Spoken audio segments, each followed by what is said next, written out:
It's 10:02. We'll call this meeting Wichita County Commissioners Court to order. I'd like to call on the Honorable Bob Hampton to give the invocation, please.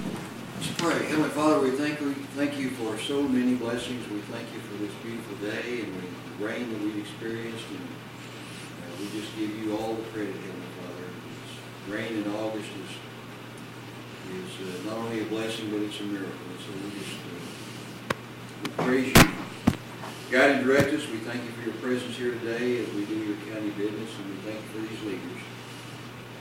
We ask a blessing on them, and we ask you to help us to do the things that you would have us to do in our day-to-day lives as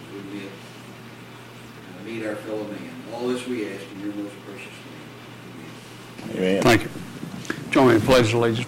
I pledge allegiance to the flag of the United States of America and to the republic for which it stands, one nation, under God, indivisible, with liberty and justice for all. Now the Texas pledge, please. Honor the Texas flag. I pledge allegiance to thee. Texas, one state, under God, one and indivisible. Thank you. Take your seats, please.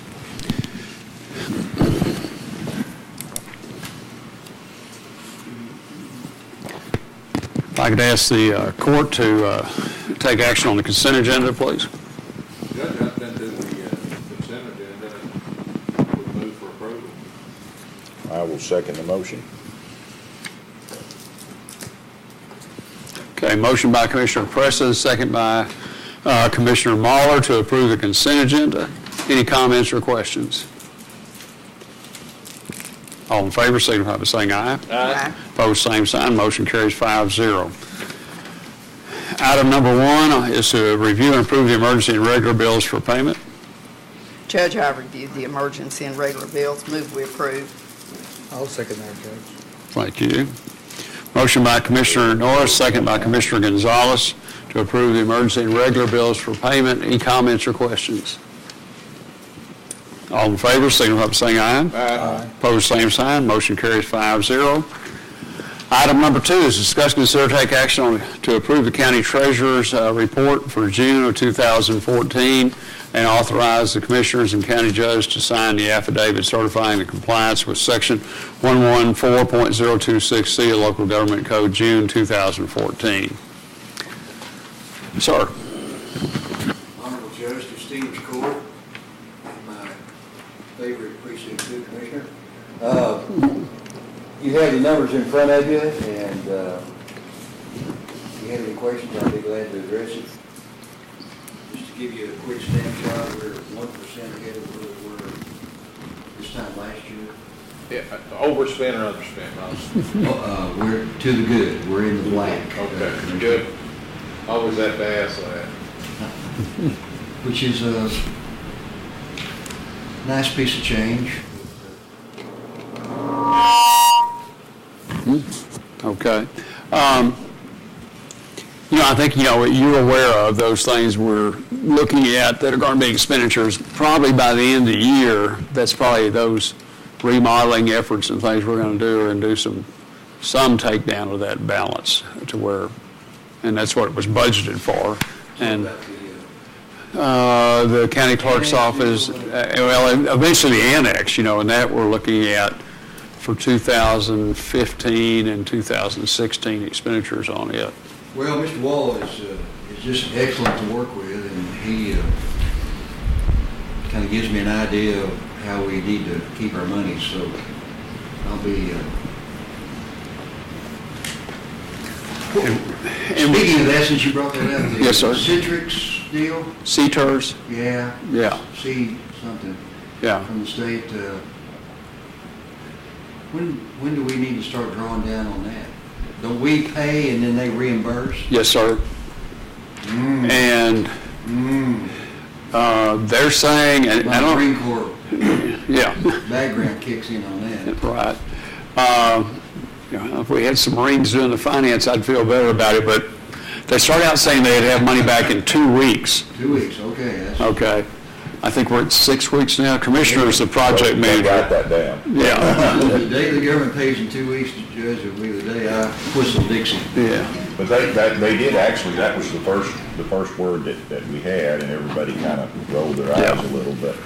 hopefully it will be a close turnaround. We do have the procedure now for doing the billing and processing all that. Nancy's been involved in that, and we think we halfway know where we are, and we're working on another project that hopefully in the next week or 10 days we'll have a little better answer on as far as doing our initial deal, and we would like to use this pilot project to take care of a bunch of our offsetting funds, or our 20% share. And the good news is this was a project that we needed to do anyway, that I think will bring good benefit to the county. So if we can get all the final touches put on that, I think we'll be ready to kick this thing off and get the wheels turning here pretty quickly. Well, I've already started in my precinct on my project out on River Road, and we'll soon be knowing what, if there'll be some reimbursement coming in. We may be delayed a little bit because of the rain, but in trying to finish up mowing, but we are in the process of getting our project in that underway. And that one will, I'm My sorry. hats off to you. I tell you, I visited Treasurers Conference was last week in Amarillo, and I visited some of my colleagues about this. Some of them didn't know anything about it, and the others said that their commissioners are still reviewing it. I believe Wichita County is one of the first states. Yeah. Is that kind of what you're? I think we're well into it. I think we're going to initiate it, and you know, we do have the ability to carry that. You know, we had $400,000 out a few years ago on one of the disasters before we got our money back from the state, and in their timely payment, we were 22 months after the end of everything. We finally got the last $44,000. But we got it because we stay after them to get those things. But the good thing is, if we can get this project that we're talking about, and we'll have more details on it, you know, say in the next week or two.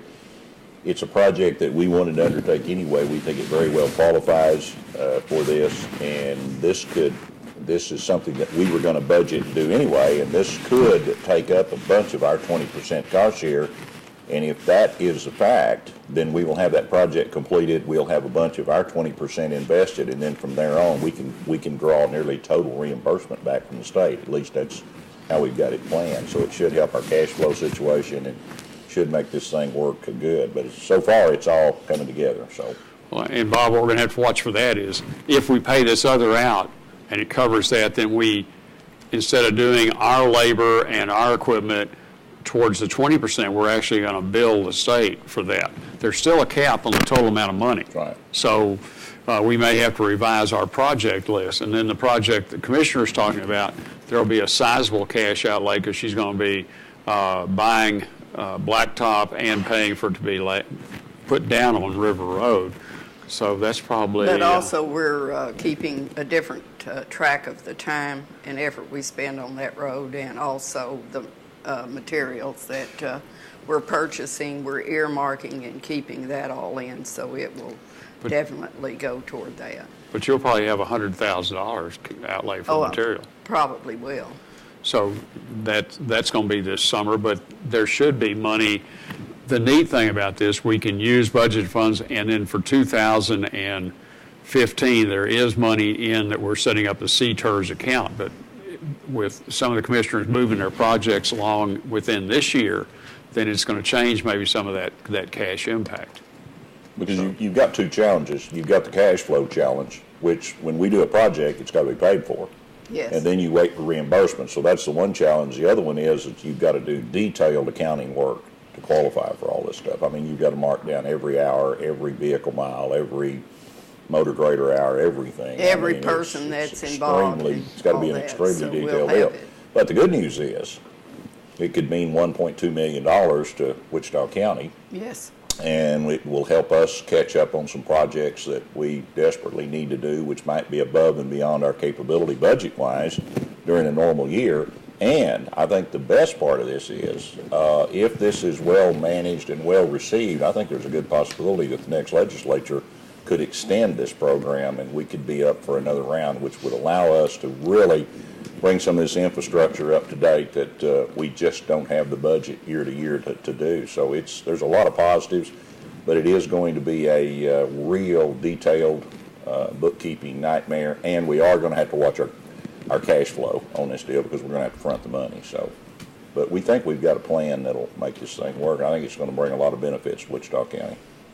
Well, my foreman and I have set aside just this project to be, for him to earmark exactly, as you said, the detailed hours, the detailed amount, and all of that. So we're setting that aside out of our regular, normal day-to-day activities, so we can account for it and be reimbursed. And to answer your question, I think Wichita County has been as aggressive as anybody in this program. When they offered it to us, we thought, boy, here's an opportunity, and we're not going to let a little bookkeeping and a little red tape keep us away, and everybody's worked hard to get all the I's dotted and the T's crossed. I think it's going to work for us, so we're optimistic.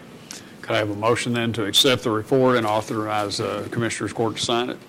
I'd make a motion that we accept the report from the treasurer as presented to the court and authorize the judge and the Commissioners Court to sign the, what are we signing? Affidavits. Affidavit. Very good. Second. Sign something.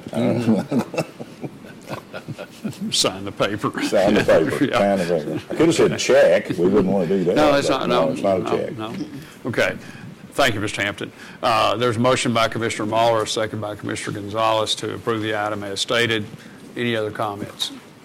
All in favor, signify by saying aye. Aye. Opposed, same sign. Motion carries 5-0. We are down to the part of public comment. Ms. Bohannon, I think you have something you'd like to share. Yes, just to remind everyone, we will be having a demonstration by Mart this afternoon at 1:30 at the Impact, showing their election equipment, their electronic poll book, and everything that goes with that. That's going to be in the seminar room or the theater or whatever you want to call it there in the corner. Is that correct? I believe so. Okay. I'm not sure. That's what they announced on. Yeah, yeah. And that's open to the public. Encourage the court to be there. We did post it as we will be receiving that briefing there. And Also have the budget hearing tonight, don't we, Judge? yes, sir, at 6 o'clock. Be right here. I don't know how exciting that'll be. I get tickled. One of my good friends in the media, we're going to cut the taxes and it's only going to be a half cent. He said, that's a big deal. I said, Mike, if we went up a half cent, you'd be screaming and hollering and it'd be the worst thing that ever happened to you. He said, yeah. So I don't think that necessarily that the public, but everything's staying pretty normal in the budget. So. It's the third year, isn't it, Judge? Yes, sir. For a cut. For a cut, yeah. Doesn't happen very often. No, and it's going to have to change next year or we're going to have a hard time paying for that jail annex in the following year. So, okay. Anyone else? Well, we're under thunderstorm warnings until 5 p.m. and I hope they clash and bang and rain and pour and I don't know where else that one. I was in Walmart yesterday afternoon about 3 o'clock and it sounded like a herd of cattle running over the roof, but it was pretty well isolated, I think, in that one area of town. But when I came out, the water was running over the curb down towards the shopping area there on the east side of the road. So it had a pretty good downpour there for about 20 minutes. We had a nice one this morning. Much as we like our trees and grass to have some relief, get over that watershed. Yeah, That's our big deal. Yeah. We'll forego this side of town to get it done down there. So I would encourage any of you all to, with the efforts of the Wichita Falls Chamber of Commerce and Industry and the City of Wichita Falls, they are having people that are primarily chamber members are members of organizations or members of the chamber, since the chamber is sponsoring this. They're having tours of the water plant. They're doing a great deal of explanation of the issues on the water and why things are being done. It is more than worth the hour and a half time I spent there hearing it was interesting to see this. What's really amazing is there's an 8 to 9 million gallon just pond out there at Cypress, and they store the water in it. It's 12 foot deep, And you can go out there and you can look to the bottom.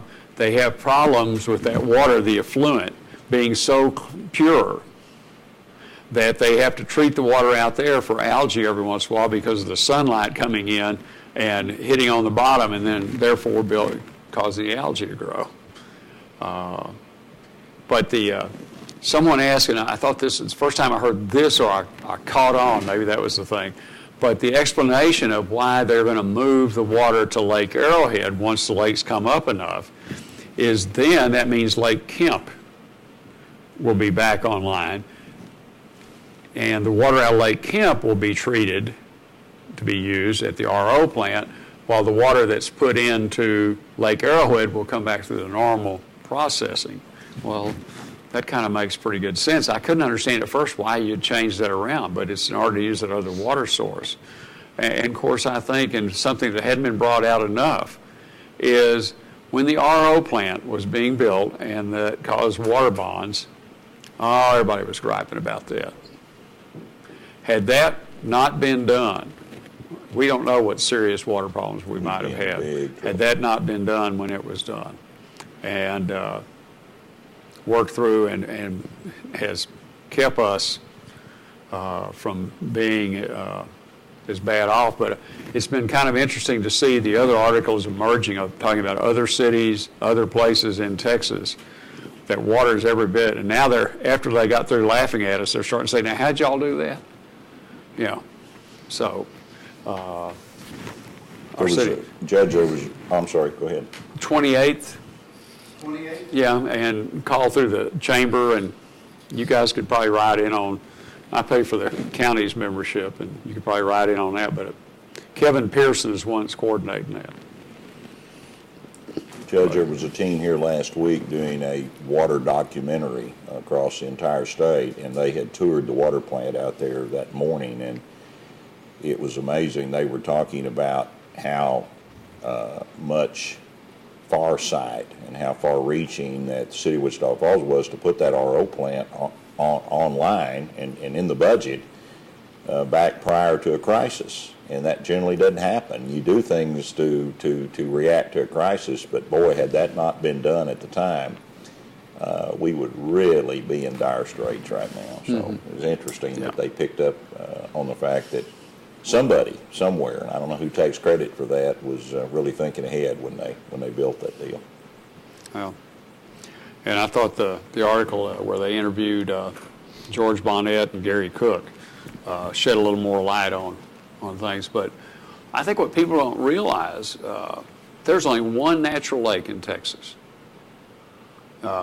that's recognized. I've heard there's one more, but it doesn't meet the criteria to do it. But Caddo Lake over in East Texas. Otherwise, everything is built, was man-made. And a lot of discussion about the dredging. I thought that was good that George brought that out, that dredging Lake Wichita and the problems and the costs. But in Darren and Russell Schreiber explaining dredging, don't hold me too close on this, but dredging was like $27 1,000 gallons cost to do it. Whereas the pipelines, building Lake Ringgold, everything else was no more than 2/3 of that cost. And that's the pure. Then you've got to figure out where to get rid of that. You've got to test all that sludge, dirt, whatever you're going to call out of there when you dredge it. And that's if you can do it with conventional equipment. If you have to do it with, you might help me with the word hyperbolic. A wet dredge. Wet dredge, yeah. Where you're pumping it. Yeah. Yeah. Where Where you're pumping it out, which was done in Tarrant County for recreational purposes and fishing. Boy, there's going to be expensive fish in there. It's like double that figure to do that. So, well, Judge, there's been a lot of conversation, and there's been a lot of letters to the editor written about dredging, and that's been a big topic. And somebody made the point in one of the letters to the editor a while back about the fact that if you drive through the countryside, you'll notice that every farmer and rancher in the country dredges those ponds, pushes that mud out. Seems perfectly simple, but there's a little difference between that and trying to do that lake. First of all, those ponds were designed to where that could go back up over the dam. You got a place to go with it. If you dredge Lake Wichita, what are you going to do with the spoil? You have nowhere to go with it. You got to haul it off, and it's extremely expensive. But what they also didn't mention is in that scenario with the farm ponds, is if the ability is there, they always dig a new one behind the old one and use the front one for a silt catch if there's room, because it's cheaper to dig a new one than it is to clean the old one out. The only reason you clean one out is because you don't have room behind it and you don't want to tie up that much land. That dredging is one of the most expensive options you can have. And when you get into a lake scenario where you got to have some place to go with the material, it's extremely expensive to move that stuff out. There's just nothing economical about it. Well, the other interesting thing they said about Lake Arrowhead was, in the history of Lake Arrowhead, it's only gone over the spillway 6 times. So Making it deeper. To hold it's not gonna fill up. It's gonna look empty when you make it deeper. You go, wow, that's not very much water in there. Well, that's because it's down. But I'd never heard that figure before. But so you got to figure out the relatively of how few times that you would need that additional capacity. And the thing of it is, with the evaporation rates on those lakes, that the evaporation rate's more than the consumption. That's the kicker in this thing. We can conserve all we want, and without proper rainfall, those lakes would still go dry just because of the evaporation rate. That's hard to fathom, but it really is it is the truth. So there's a lot of considerations in it. Did they tell you how many gallons of water evaporates each day? Oh, it's huge. I don't know the number, but I've seen it. But it'll just take your breath away when you think about that much moisture going into the air. And but one of the reasons when you really talk to meteorologists, when you get into one of these extended dry spells, why it's harder and harder to get rain. When it gets dry, it's hard to get rain. You don't have the transpiration coming from the grass and the trees and stuff to refeed the atmosphere, because when you dry the profile out, you've got to have some artificial source for that to come in. Evaporation is a big part of the game, and it plays into the overall weather pattern as to whether you can build the clouds, build the moisture in the atmosphere to strike a thunderstorm. When this thing gets dried out like it was in 2011, every day that goes by that's drier, the harder it is to get a thunderstorm developed, because you're not putting that moisture back in the air because it's not there. So we've learned a lot over this crisis. Well, we need to turn those big wind turbines that are generating electricity, That's trying right. to push the moisture You're from the exactly west right. here. Yeah. Exactly right. But Judge, we also know that all of the Wichita Falls does an excellent job, and we have they cooperate very well with our other cities, and there is a real effort of everyone working together. And the Regional Water Planning Group that was several years ago, was mandated that they form, has been very effective and has worked well as our Red River Authority. So we do have a lot of people that are working on it, and the good part is they're all working together. Mm-hmm. And at the end of the day, we all got to remember, we're not in control. Yeah, prayer is still the most powerful We're not answer to in all of it. control. But okay, Nancy, did we post separate for tonight, for 6 p.m.? Okay, so I'll go ahead and adjourn us. Anyone else? Any other great words of wisdom to be shared here? Thursday, you've got a chamber meeting in Electra, Judge. Yes, sir. Okay. Ranch Roundup, And Ranch Roundup Ranch is Roundup, coming you up, bet. and then Hotter Than Hell, and a lot of things. Labor Day. Wow. Okay. It is 10:25, and we're adjourned.